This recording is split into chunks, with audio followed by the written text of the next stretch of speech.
Well, good evening, everyone, and welcome to another episode of Holy FaceTime.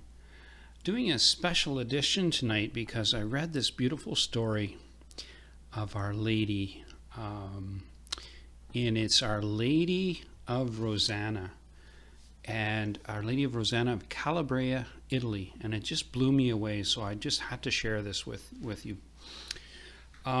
It is said that the Saracens had come ashore with the raiding party near the Italian town of Rosanna, probably in the year 981, and seeking to surprise the slumbering inhabitants of the town, they snuck up to the walls and silently placed their ladders against them and began to climb.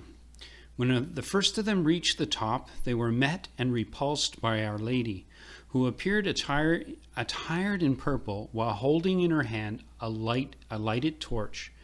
The sight of the glory of the heavenly queen so terrified the invaders that they advanced no further and took to flight. Thus the Muslims were driven from the walls by Our Lady of Rosanna, who appeared to save the people of this town located in southern Italy in the province of Calabria. Rosanna, or Roskiniamian, this is a really hard word to pronounce, Roscianum, as it was known in Roman times when it was an outpost of the budding empire, was thought to have actually been founded well over a millennium before the time of Christ.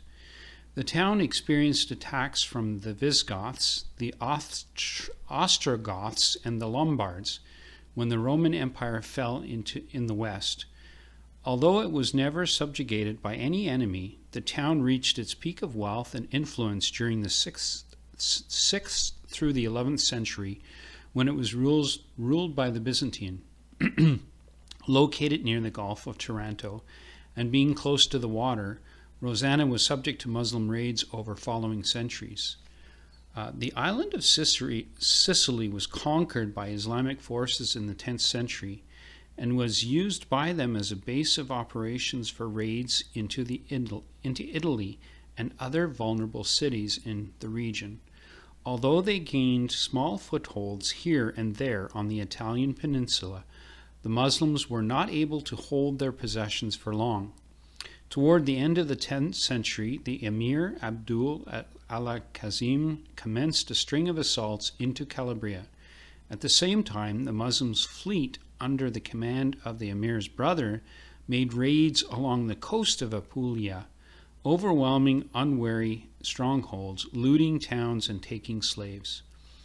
Although Our Lady of Rosanna commemorates the Marian apparition that saved Rosanna, the town is probably most famous for an ancient image of the Blessed Virgin that can be seen in the Cathedral of Our Lady of Acheropita. It is known as the Madonna Acheropita, or the Madonna not made by hands, like the Virgin de la Antigua of Seville, which was miraculously revealed to Saint Fernando III. The image of the Blessed Virgin Mary holding the Christ was revealed beneath a layer of plaster in the Cathedral of Rosanna and has been dated to sometime between the year 580 and 750. Now here's where it gets really interesting, because I clicked on the link to the Virgin de la Antigua, and I scrolled down to the area whenever they were talking about Saint Fernando. In the year 1248, when Saint Fernando III was besieging Seville, when the saint was kneeling in prayer before the Virgin of the Kings, Our Lady spoke to him through the statue and said, "You have a constant in my image of Antigua, and that you love so much, and which is in Seville." Then Our Lady encouraged him to continue the siege, promising him the victory. Saint Fernando was instantly overwhelmed with a holy desire to venerate the image of the Virgin de la Antigua, and was miraculously guided through the city and into the mosque, where the image lay hidden behind a wall. Upon his arrival, the blank wall faded from sight, becoming as transparent as the finest pane of glass, allowing Fernando to gaze upon what no man had beheld for many centuries. There, untouched, its secret hidden by the solid wall, was the painted image of the Queen of Heaven holding her infant son in her arms. Fernando was completely unaware of the passage of time as he prayed before the heavenly portrait. It had always been his intention to make Mary Mistress of Queen of Seville, and when he conquered the city, he shattered the obstructing wall and brought this glorious masterpiece to the light for all Christendom.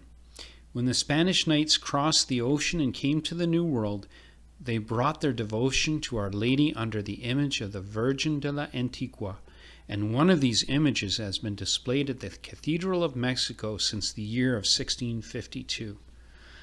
Yeah, so when I looked at this beautiful image, it's incredible.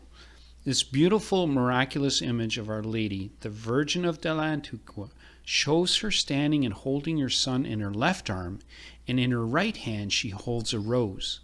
The Virgin's face has a kind of expression and is inclined towards the child Jesus, who is holding a goldfinch. Above her head, two angels are poised to arrange a crown, and above them is a third angel with a banner that reads, Ichi Maria venit ad templum, referring to the festivity of the purification. At the feet of the Virgin is a woman found on her knees. The background of the image is golden, adorned with the finest geometric patterns. While the exact age of the image is unknown, experts have traced its origin to approximately the 3rd century, and it's a work done in the Byzantine style. I just found this so fantastic that, can you imagine being in the eyes of this Saint Fernando and being just literally being drawn to where this image is hidden behind a wall. The wall vanishes in front of his eyes, and he sees this glorious image that Christians haven't looked upon for years, for decades. And I'm just like thinking, wow, this is just incredible. I so wish that I could share my screen with you and show you this beautiful image. I'm not able to do that. However, I've got the link to the chapel of this, and it shows, and when you go to this link, you can click on the image on the right hand side where it shows the beautiful image of Our Lady, and you can zoom into this beautiful image. It's incredible. It's absolutely gorgeous. So anyway, I just had to share that with you tonight, because after seeing it, I think anybody who loves Our Lady is just going to fall in love with this beautiful picture of Our Lady of Antigua. So anyway, I hope you're all having a beautiful Sunday. God bless you all. Blessed be his holy name. Blessed be the adorable face of Jesus. Good night all. Bye.